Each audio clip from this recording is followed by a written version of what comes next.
Hello, one and all, and welcome to the podcast we call the Fantastival with myself, Steve Nussbaum, in the podcast where I invite my guests to come on and talk to me all about their musical taste, their memories, their experiences, and I get to collect their fantasy festivals, which I have christened Fantastivals. We're now on episode number 133. What a week! What happened with Twitter?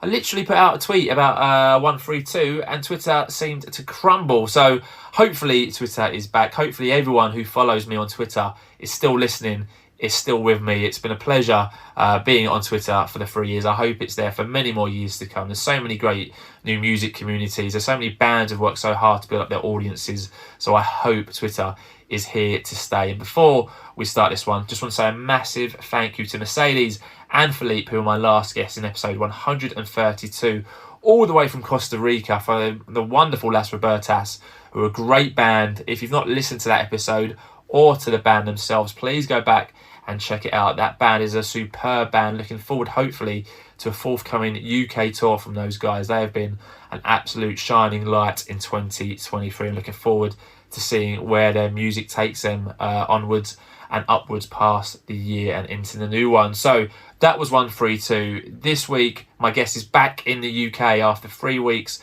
of having foreign guests. I'm back in the UK with my 133rd guest. And I'm delighted this week to be joined by music lover, one of the biggest supporters of the Fantastival Podcast. She is the key that unlocked Ed Cousins to the podcast as well. So ladies and gentlemen, it's the one and only, it's Helen Robinson. Hello, Ed. I was going to say hi, Ed. Hi, Steve. It's fab to speak to you after all this time. Really good to be on. Yeah, it's lovely to virtually meet you. Obviously, we know each other through the gift of Twitter and we've been communicating, and I'm so glad to have you on the podcast, Helen, and looking forward to hearing about all your musical tastes, experiences, and your fantasy festival lineup that I know has given you no end of grief, and I know it'll be a weight off your shoulders once you get that lineup out there. But before we talk about music, as you probably know, I always like to check in with my guests, make sure they're doing all right from a mental health perspective. So to start off, Helen, how are you? I'm doing really well, thanks Steve. Really good. So obviously the last few years have been a bit strange for everybody, haven't they? So during the lockdown period, I actually worked from home for quite a long period of time. So I work as a disability and welfare benefits specialist. So during lockdown period, I worked from home. I was still working, worked all the way through, went into work for quite a period of that time and worked from home. But during that time when I was working from home, I was literally by myself. So I do live by myself and no office contact, worked from home. All of my work was remote. So that period of time was quite a lonely time, in the sense of, I suppose that's why Twitter became a bit of an outlet, and music became much more important than it had done before. It's always been a big part of my life, but the Twitter community and music as an outlet for everything really became really a lot more important, and going to gigs as a result of coming out of lockdown also became a lot more important as well. So yeah, but doing great. Once that period of time ended, life sort of began again and things began looking up. And I think we all maybe began appreciating what we had a lot more. So yeah, things are good. That's great stuff. I think you've summed it up really well in terms of like the Twitter community and how grateful now everyone is to be able to go to gigs and how many are being announced. It's great to see. So Helen, obviously I know you through social media, through your tweeting about music, through your support of the podcast. But for anyone listening who might not know so much about you, tell us a bit more about yourself. So who is Helen Robinson? What do you like to do? And a bit more about yourself. Okay, so as I said, I work as a benefit advisor, but outside of that, I've got family, I've got grandkids. But outside of that, what I decided during lockdown was that life is just too short to sit at home. It's just too short, isn't it? And I just thought during lockdown, I mean, I've always gone to gigs with friends. It's something that I've loved, that I've always done. But I'd never, before lockdown, gone to a gig on my own. I'd never done that. And when we came out of lockdown, I decided that I wasn't going to sit in a chair anymore waiting if friends were not available. I was not just going to sit there and think, I wish I'd really done that. So after lockdown, I actually thought, if gigs come up that I want to go to, I'm going to take that plunge. I'm going to do it on my own. And I went for the first time to a gig on my own, was incredibly nervous, was really quite scared of going. And wondering how I was going to manage, what it was going to be like going on my own, not going with friends, not having somebody to go with. The safety aspect as well of leaving a gig and, you know, going from the gig to your hotel and in strange cities, how that was going to be. I did it the first night and thought, why have I never done this before? This is amazing. And also through the Twitter community, I've obviously got to know an awful lot of people online that have become friends, to the extent now that I could book a gig absolutely in any city in the UK and know that generally when I go there, even if we've not pre-arranged, there is going to be somebody at that gig that I'm going to know and we can meet up. But generally now we'll arrange to meet up. I'll ask, is somebody going? Is there going to be somebody there that I'm going to know? There generally is.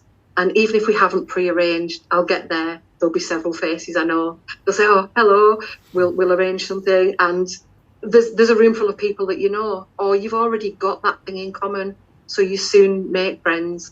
So I think outside of work, really, music pretty much is everything. It's my social life, it's my interest, it's everything I'm interested in. And it's given me everything. It's given me confidence, it's given me a social life, it's given me an interest, it's given me everything.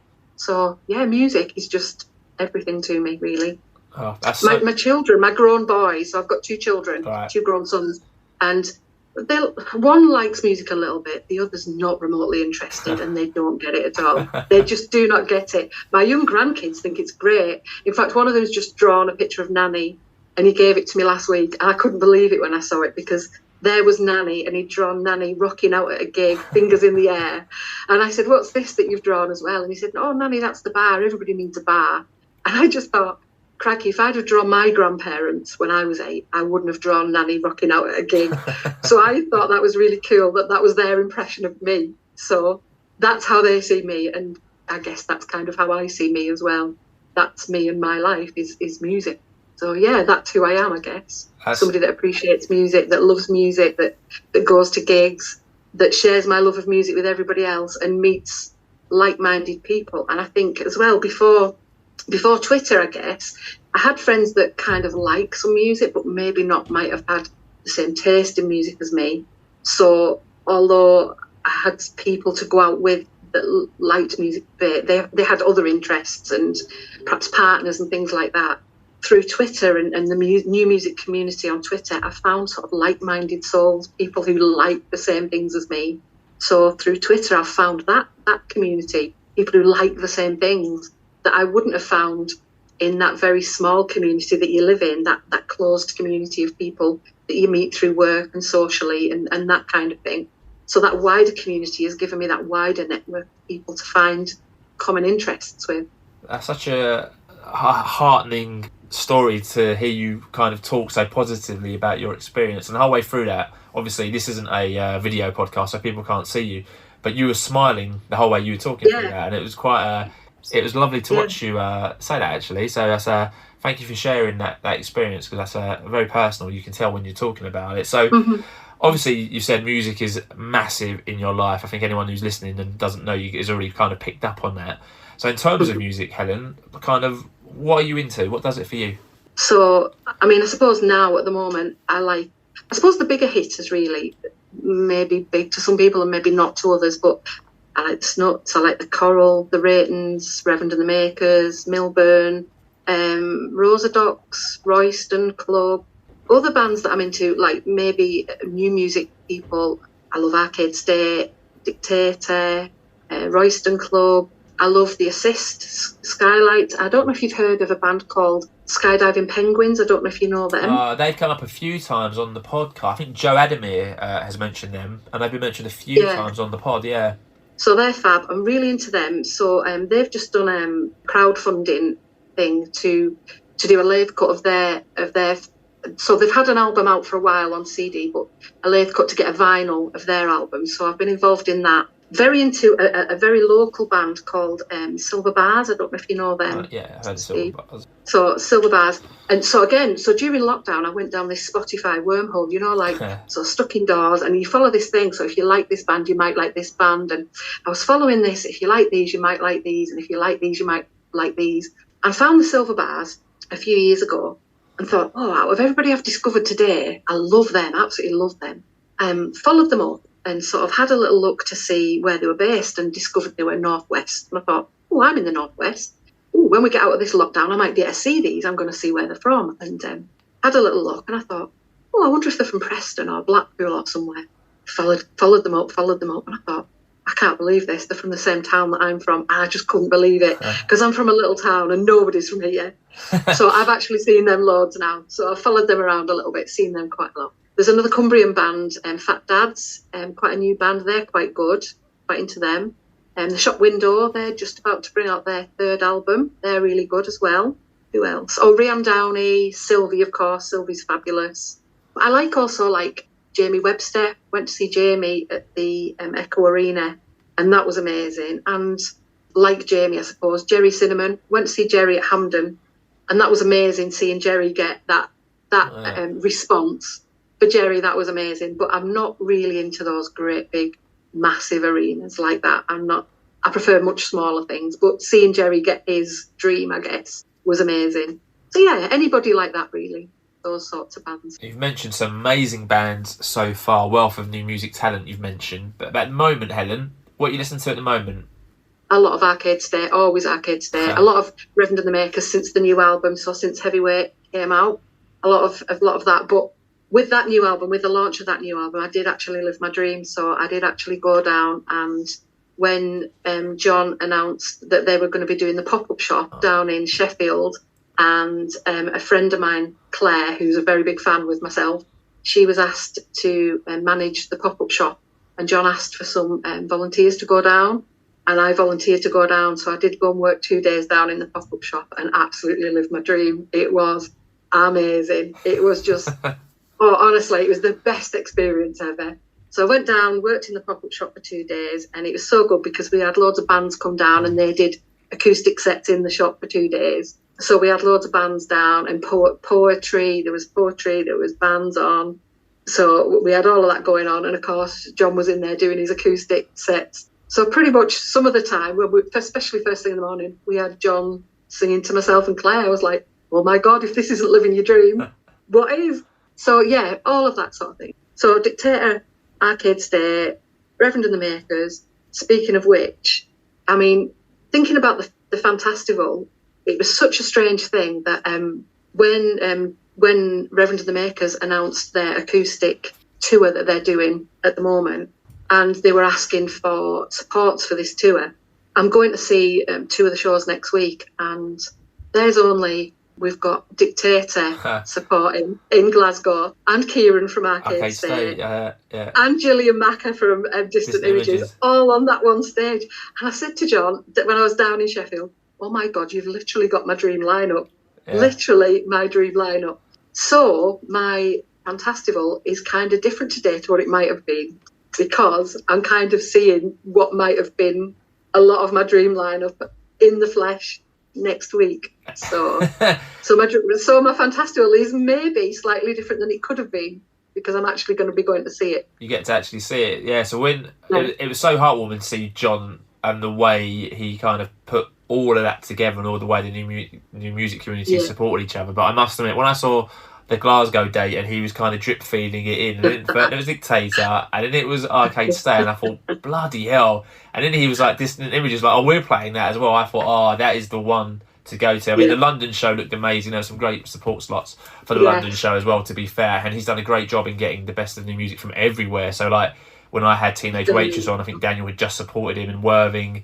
You've obviously got London with Lonely Ghost, who obviously played with him, and he's done an amazing job. So, yeah, next week, I think that is in Glasgow, is going to be one to remember for you. And and then I'm going up to Newcastle as well, because Dictator are playing in Newcastle, so I'm going up to that one as well. Amazing. That is literally a Fantastival Legend gig, right? Because you're going to have Ed there with John, you're going to have Kieran, who's done it, Joe Murray from Dictator has done it, you've done it as well, and obviously Gillian Mack have done it, and I'm sure there might be a few other Fantastival guests in attendance for that one. I've seen all those guys before, so many times, and I follow Dictator, I follow Arcade State. I've seen Gillian Macker before, so yeah, really great night. Can't wait. Oh, it's going to be unbelievable. So let me take you back then, Helen, to when you was a younger lady going out for your first record or your first single. What are your memories of your first music purchase? Okay, so, well, I think my actual first one, I think my mum and dad took me out when I was very little, and they bought me, I was very little, so I can be excused for this. They bought me Brotherhood of Man, Save All Your Kisses for me from Eurovision when I was very little. But I think my first single would have been, and I think I bought it from Boots, and I think it was in, no disrespect to the band, but I think it was in a bargain bin because I was buying what I could afford. And I think it was Darts, Come Back My Love.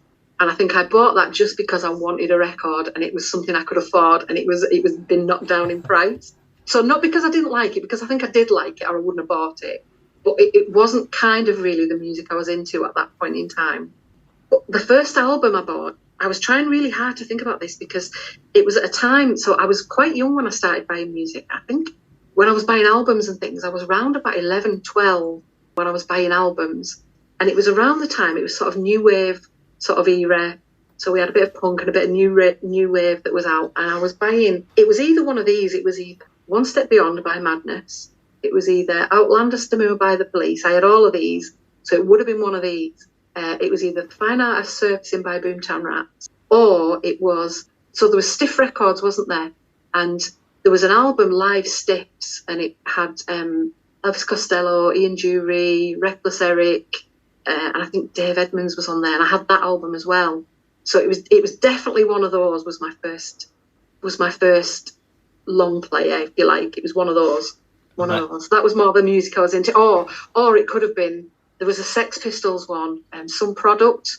Now this is really embarrassing. My mum, I didn't tell my mum I had that album, and I came home from school one day and she said, by the way, that disgusting record that you bought at the weekend, I've taken it back to the shop. It had rude words on it, and I've taken it back and said, how dare they sell it to you?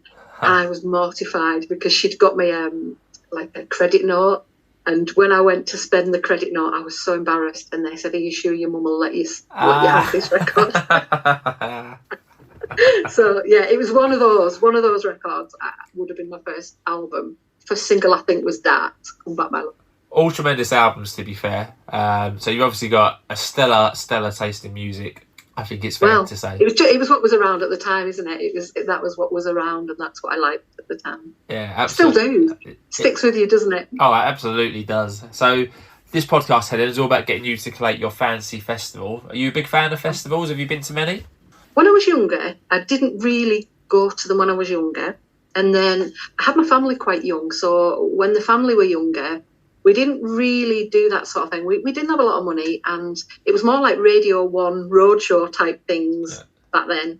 But later on, I did get into going to some later on. So I went to work for a multicultural service.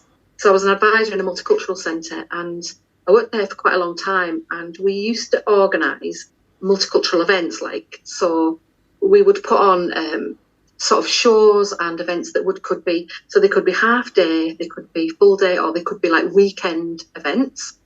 And when I was younger, so I used to, from about the age of 16 up to about the age of 20, I was a DJ as well. So I'd had some experience of sort of comparing, if you like, or arranging events and being sort of that person who was at the forefront, if you like. I'd done all of that. And then when we were arranging these events, we were getting all sorts of different acts and sort of putting things on. So acts could come from all over the place. They weren't just from the UK. So we'd put on different things. So we'd have like events during the day. So there might be like drumming workshops or Polish dancing or Thai dancing or whatever they were doing. And in the evening, there'd be big sort of entertainment things. So there might be like Bollywood brass band or something like that. And some of these events would last all weekend. But as a side interest to that, I got involved with Love Music Hate Racism. So I was involved with the local Love Music Hate Racism group. So we used to put on events with them, and we would so we were obviously fundraising for that, but we would also work with some promoters who were putting on local bands, and we would go away and we would run their Love Music Hate Racism stall at festivals. So I used to get into festivals for free, so that was quite good. So this was from around about 2010 or something like that. And so I remember going to there was one called Cock Rock that was up in Cockermouth. Unfortunate name, but quite a good festival. That's where my sister lives. My sister lives in Whitehaven, so right, okay. we always pass the sign, and I always give a wee smile to my wife. Just yeah, very unfortunate name. But the festival was quite good, and I remember 2010 we ran the stall, and I think that was probably the first that kind of a music festival I'd been to, really. And my favourite band at that point in time were playing, and they were Get Kit, Wear Kit, Fly. And I messaged Sam and said, we're running the Love Music, Hate Racism stall.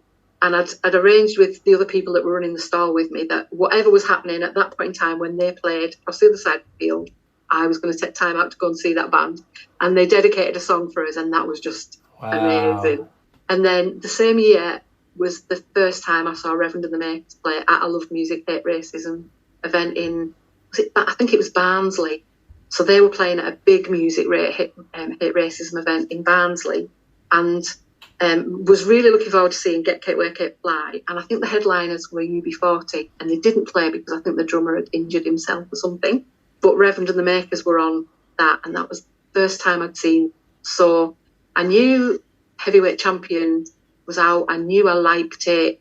I didn't really know much else about them, and saw Reverend and the Makers for the first time, and absolutely was blown away. Fell in love forever. So yeah, my love for Reverend and the Makers began at that time.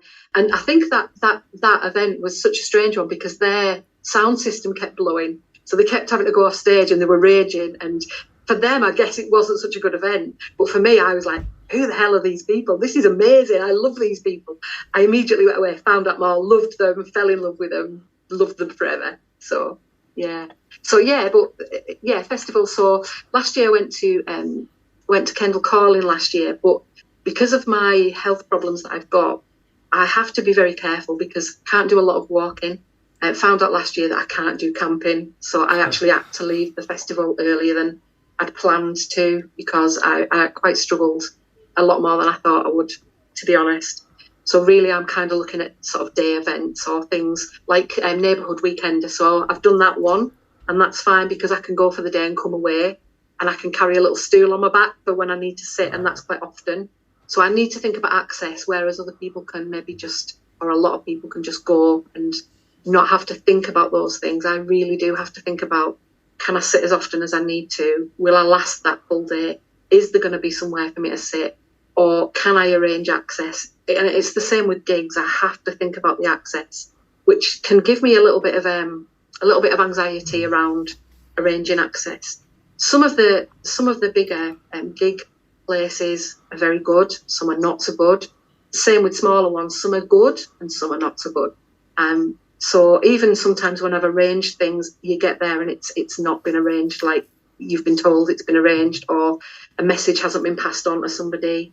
And it can cause a little bit of anxiety when you get to a place and you've planned something and the plans are not in place when you get there. So I really have to think about that in a way that some people might not have to think about it.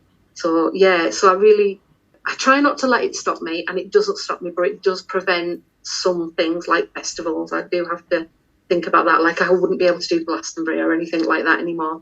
So yeah, so I do like them and I can do them and I wouldn't let it stop me, but I would have to think about what kind of festival it was. Yeah, that's absolutely fair enough. It sounds like you've had some good experiences, to be fair, which is a testament to you, and great to hear about the first time you saw Reverend and the Makers. Yeah. So without any spoilers then, if you can, do you have a favourite gig that you could talk about impacting your fantasy festival? Yeah, I do.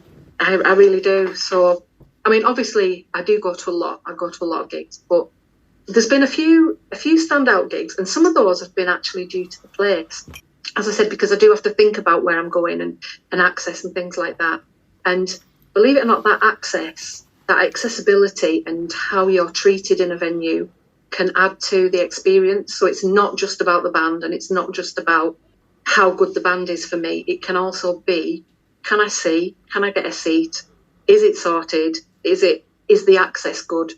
But besides that, so I've had good experiences in several venues. My favourite venue is the Albert Hall in Manchester. Love it there. They're brilliant with access. You can see everything. The staff there are absolutely brilliant. You also get a runner to get drinks or toilet and things like that, and they will go down and get the merch and things for you. So any gig at the Albert Hall in Manchester is fantastic, really, really good. So really fond of any gigs there. But my favourite gig is, as much as I've seen loads of good gigs, I think Milburn at the Lead Mill, the 25th anniversary of Well, Well, Well was brilliant. Seeing Reverend and the Makers at St Luke's in Glasgow was brilliant because I got a shout out from the stage and I wasn't expecting it. So I had a song dedicated to me, really wasn't expecting that. That was great. But my favourite gig is one that was at the Castle in Manchester, which is a little pub. They've put music on for years and years, but I don't know if you've ever been to the Castle in Manchester. It is the tiniest pub and it's like going into somebody's living room. I saw Ed Cousins there a few weeks ago.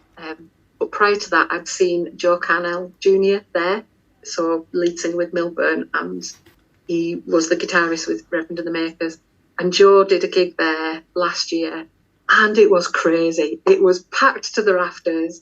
I know Adam, the keyboard player, and it was just crazy. I did get a seat. Nobody else was sitting, but I'm sitting there, and I was virtually looking up Joe's nose. But it was crazy. The place was absolutely bouncing. The walls were bouncing. Everything was just bouncing. And it was the tiniest place. And it was just Joe and his guitar and Adam on keys. And it was the best gig I've ever been to in my life because the atmosphere was brilliant. It was just brilliant. So that's my favourite gig I've ever been, because I like a smaller gig. I like that intimate atmosphere. I like, all of everybody knew every word and everybody was singing those songs, and the songs meant everything to everybody that was in that room. Everybody loved them. Everybody knew all the words. Everybody joined in, and it was magic. It was just a magic experience. Lovely. Loved it. Sounds like an amazing gig. It sounds like an amazing few gigs that you mentioned as well, to be fair. And obviously the point of the Fantastival podcast is you get to put on your own amazing fantasy gig or fantasy festival. So for any first-time listeners, the Fantastival Podcast is all about getting our guests to collate their fantasy festival. So Helen gets to choose any 5 acts, one of whom must play one of their studio albums in full, and an encore, which is a song that all 5 acts can play together at the end of a fantasy festival. So very simple. 5 acts take 5 time slots. So in the last episode of the podcast, I had Mercedes and Philippe from Las Robertas on, and they collated their La Onda Fantasy Festival. They had the Pastels opening up for them in their Super Second slot. They had Elia and Elizabeth. In their Midway Madness slot, they had Lush.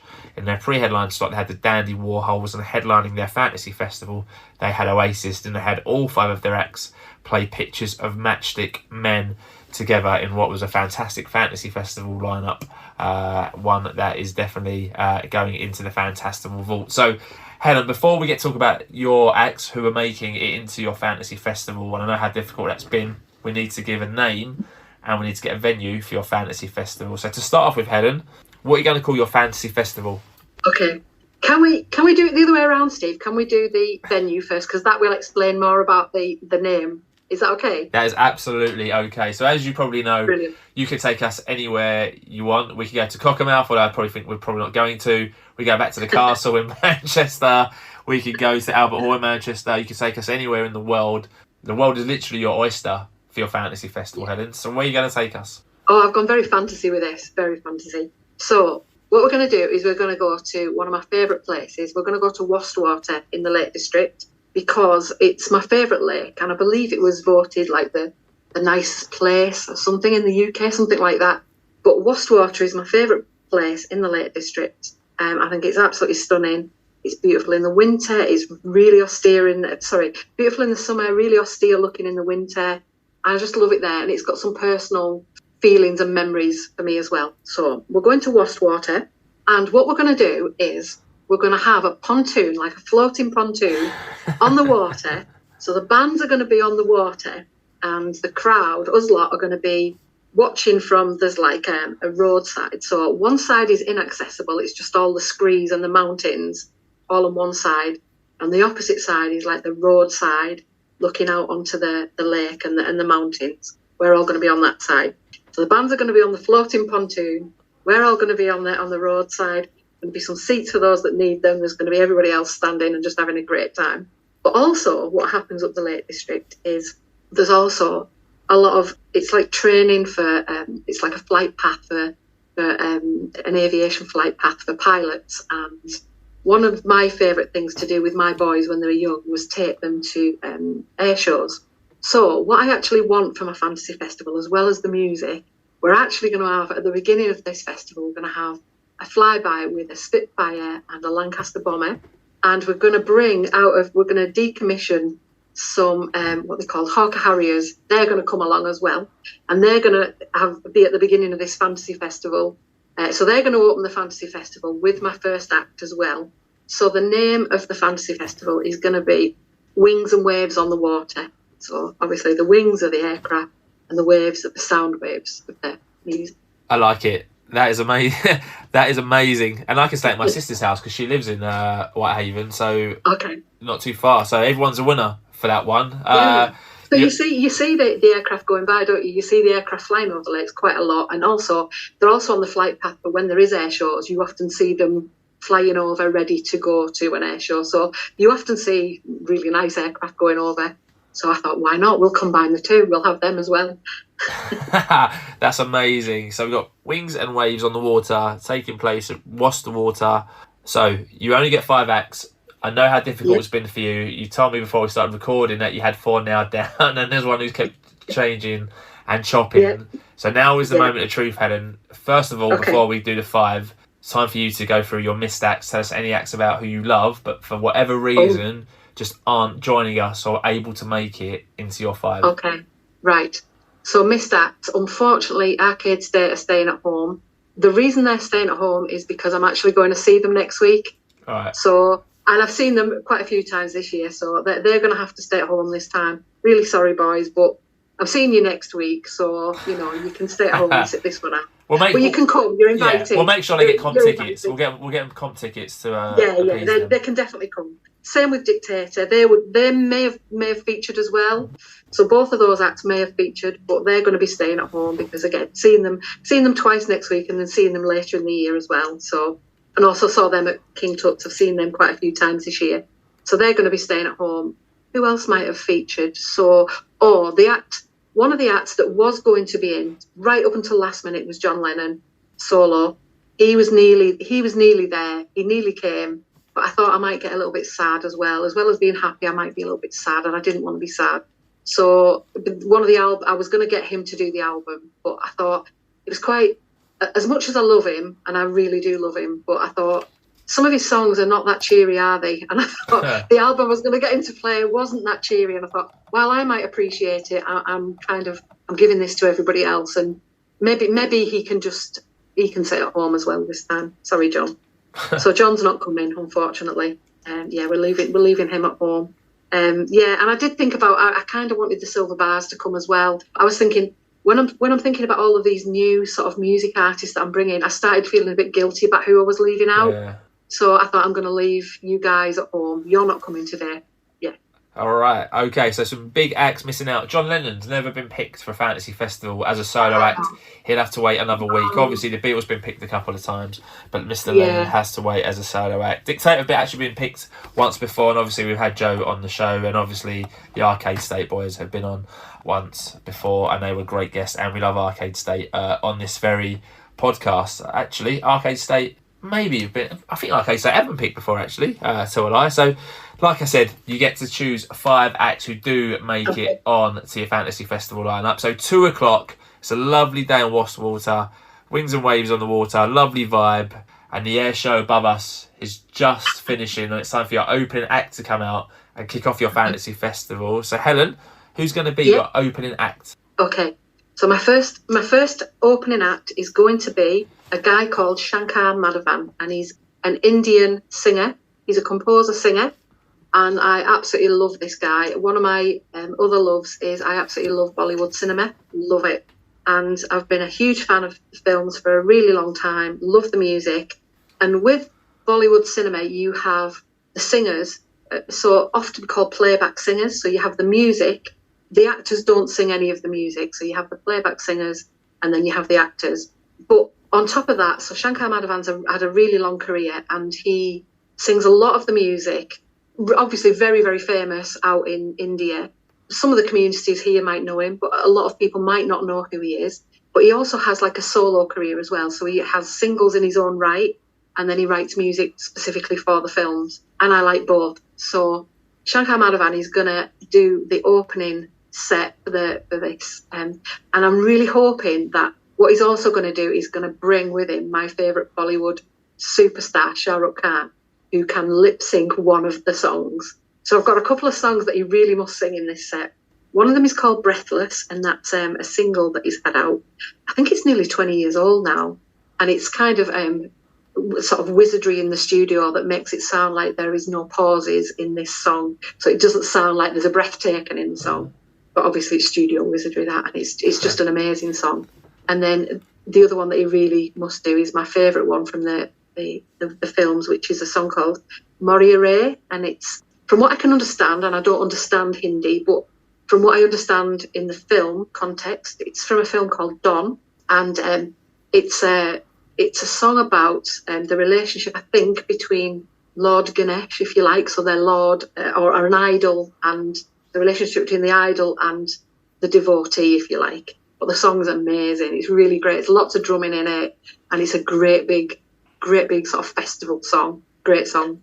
So yeah, he really must play those two songs. I'm really hoping he'll bring Shah Rukh Khan to lip sync as well, and then I can be him. Well, she's coming. We've booked her on. She's flying over for it. It's the Fantastival judges have allowed that one. So Shankar Madhavan is playing your opening fantasy festival slot. He's going to play from 2 o'clock till 3 o'clock for us. Get your fantasy festival underway. We'll take half-hour break at 3 o'clock. Then that takes 3:30. It'll be time for your super seconds act, Helen. Are you going to have planes before every act, or is it just going to be the opening act? Just one at the close as well. Just one. Oh, fine. Okay. Just opening and the close. Brilliant stuff. So 3:30 then, super seconds time. So who's going to be your super seconds? Okay. So this is the one that this one's been several people, this one. But I've gone with somebody that I loved growing up and still love now, and holds a special place for me for several reasons, but I'm going with Elvis Costello. I'm going with Elvis Costello because loved him as a teenager, and I really want him to I want him to play an album in full, please. I'd like him to do the Armed Forces album. So way back to my teenage years. Loved that album then, still love it now, still play it now. But my uncle was a roadie for Elvis Costello when I was growing up. He was one of his main sort of roadies and toured all over with him. He toured Japan and everywhere. My mum's got I think she's got a silver disc of Elvis Costello for that album. Very jealous. So we've heard lots and lots of tales about the tour in Japan and all sorts of different things. And Elvis Costello actually came and played in our town. I think it was 1984. So we had there was a big CND march and like an anti-war march in Barrow in Furness in 1984, where they performed this. The marchers performed this big die-in, because where I'm from in Barrow in Furness, it's a submarine town, a nuclear town. So it was like this big anti-nuclear, anti-war CND protest thing. And I believe Elvis Costello was booked to come and talk at this event. And I think there was a traffic problem and he never ever got there. So what he did, he said, I'm going to come and I'll play a concert there for 99 pence a ticket. That's my gift, if you like, for not making this tour. And he came and he played a gig in Barrow for 99 pence a ticket. I was lucky enough to get a ticket to this gig. And that is the only time I've ever seen him. So a couple of years ago, I asked my mum whether she wanted to go, because she also loves him. And she didn't. We never went. We were going to go to Liverpool and see him. And the reason we didn't go is my mum, it was coming out of COVID and you had to have your jab sort of receipts, if you like. Yeah. My mum was never jabbed because my mum has an illness that meant she couldn't have the jabs. So she said, I'm not going to be able to go. And I didn't feel it was right for me to go on my own, because I'd asked her and she couldn't go. And I thought, I don't feel right now going on my own. So I've still never seen him again since. So I'm in 1984, never seen him again since. So I would like him to come and play Armed Forces at my fantasy.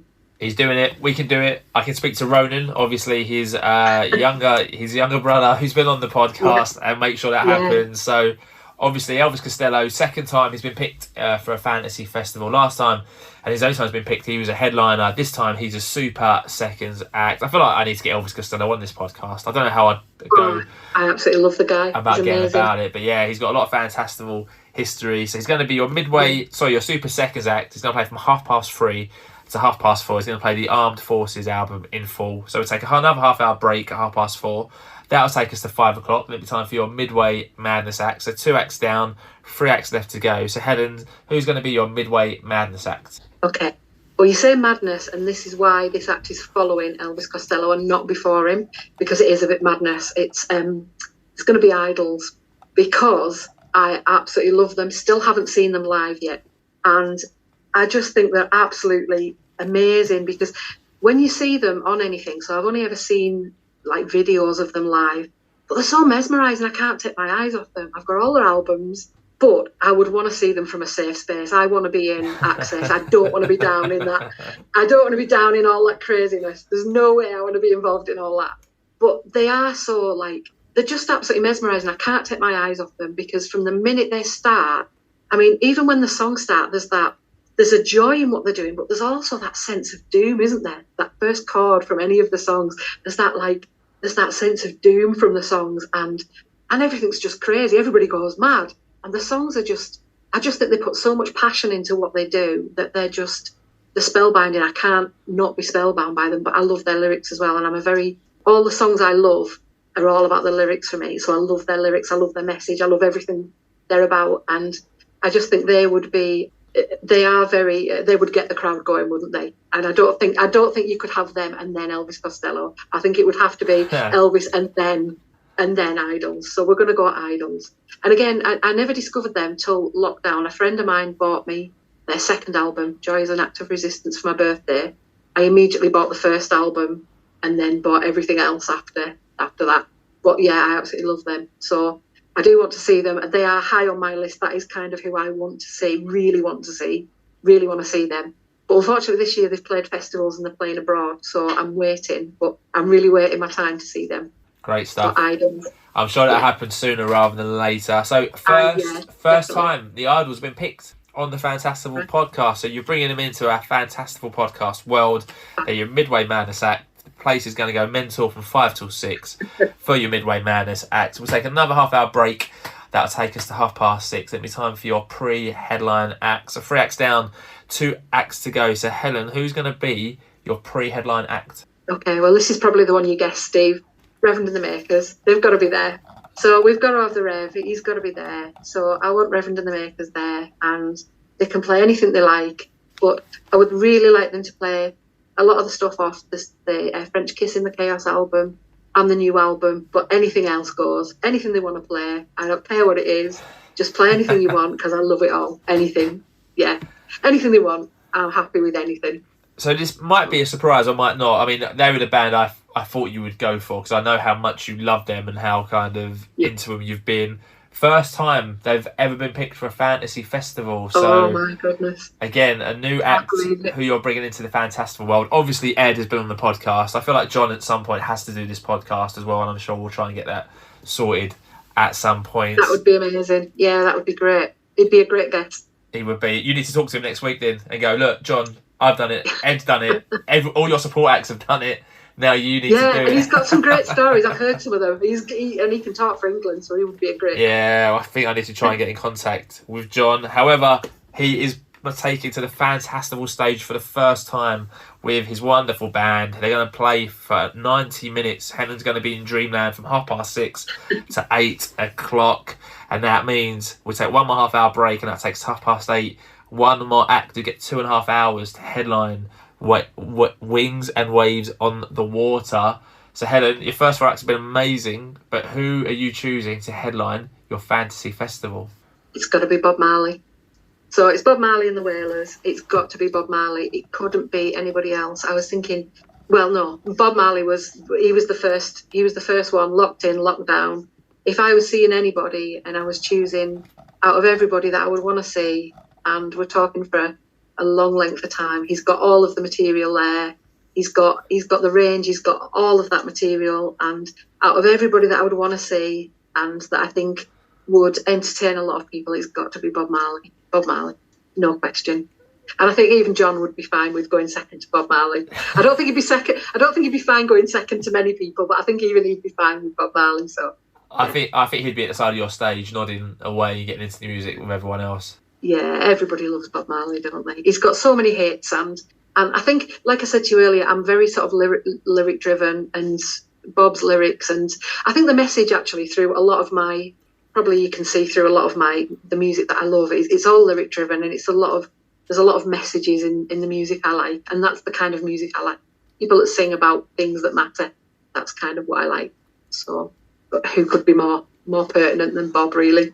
Absolutely. Great choice in Bob Marley. Only the third time he's been picked for a fantasy festival. Wow. So he's not been picked since, I think, episodes early 60s, since Keith Mullin from The Farm had him as his headliner. So Bob is back on the Fantastival stage. He's your headliner. He's going to play from 8:30 to 11 o'clock. And then once we reach 11 o'clock, he's bringing back to the stage Reverend and the Makers, Idols, Elvis Costello and Shankar Madhavan. And they all get to play one song, which can be any song ever made, Helen. You literally get to tell them what to play as they're taking to the stage. So what are you going to have them play, Helen, for your encore? This was another hard one, Steve. This was really hard, much harder than I thought it would be.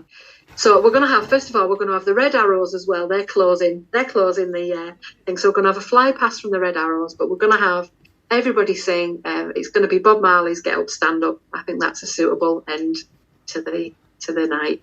That is a superb choice for the end of your evening. I think everyone in your lineup will love to be involved with that one. I guess what else was in contention for your encore? I said it was a hard choice. Was there anything else that almost ran that close? I nearly went with Live and Let Die. I was thinking, how are Idols going to cope with Live and Let Die? And then I had I Predict a Riot was in there as well. I Predict a Riot I thought might be quite interesting, but yeah, I was a bit unsure about Shankar. I thought, I don't know where he's going to fit in with that. So yeah, but Live and Let Die I thought might be quite interesting. But anyway, no, we've gone with Bob, Get Up, Stand Up. Thought everybody can get involved with that one. Yeah, great track and a great encore. So let's put these weeks of torture behind you, Helen, and let's lock this fantasy festival lineup in, and then you can breathe a massive sigh of relief that it's done and it's out there. So we have got Wings and Waves on the Water taking place at Water. In your opening act, we've got Shankar Madhavan. In your super seconds, we've got Elvis Costello, and he's going to play his album, The Armed Forces, in full. Midway Madness, we've got Idols. Pre-headline act, we've got Reverend and the Makers. Your headliner is going to be Bob Marley and the Wailers. And for your encore, all 5 of your acts are going to perform Get Up, Stand Up. That sounds like a great fantasy festival to me. Helen, are you happy to lock that into the Fantastival vaults and be done with it? Yes, please. Yes, please. That was great fun, Steve. That was way more fun than I've really overthought it, and that was just great fun. Really good fun. Glad to hear it. So I guess before we finish, you've obviously... This goes out on Sunday, the 9th of July. So anyone listening is listening past the point. But it sounds like you've got lots of gigs to look forward to. Like, you've got lots of things coming up. So what are you looking forward to, I guess, for the rest of the year in terms of gigs and albums being such a keen muso? Yeah, so obviously we've got these Revs acoustics next week. Then we've got Dictator coming up. We've got all the sessions. So the sessions that Kimbo's organising with a few other people. So we've got all of that to look forward to. I'm actually going to see the Dead South for the first time as well. So... going to see Dead South. Don't really know what to expect from that. Heard a couple of songs. I just went, they're cool. I'm going to that. So I'm going to that one. Who else am I seeing? Oh, going to see Rosa Docs as well. So I'm going to see Rosa Docs albums that are coming out. So we've got the Shop Windows new albums due out, isn't it? Looking forward to that one. What else? Oh, we've got Arcade State's new album. So Arcade State are recording an album, aren't they? So I can't wait to hear that. That's probably top of my list, to be honest, in terms of new albums. Can't wait, because with the tours that we've just had, I've heard a lot of the new material, and it is really good. So yeah, really looking forward to hearing what else is on that album that I haven't heard. Yeah, me too. Yeah, I think that's going to be a superb album when it reaches us. I'm looking forward to that. So Helen, I obviously mentioned social media and how important the Twitter community is to you at the start of this podcast. So let's give a shout out for your Twitter profile. So if anyone wants to follow you and doesn't, where would someone find you on Twitter, and what's the your kind of username on Twitter?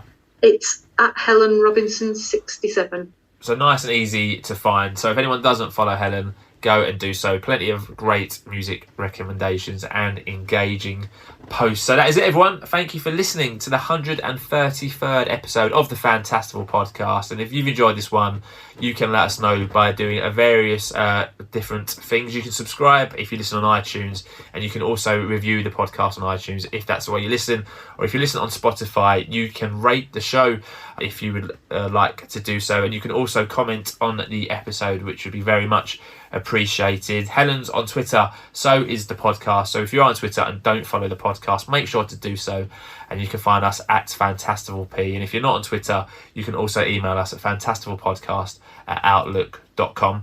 Unfortunately, we don't play music on the podcast, but I'll get some tracks from Helen. We'll make a nice Spotify playlist, and that'll be in your episode description. So if you scroll down, you'll see a nice little link to a Spotify playlist in there, and that will contain all the acts that Helen has spoken about in this episode. So, Helen, 133 done. You said you were nervous. That hasn't come across at all when we've been recording this. I think you've been an amazing guest. You could probably start your own podcast because you're such a natural at it. But how have you found being on the podcast? Oh, it's been really good fun, but I talk far too much when I'm nervous, so that's what this is.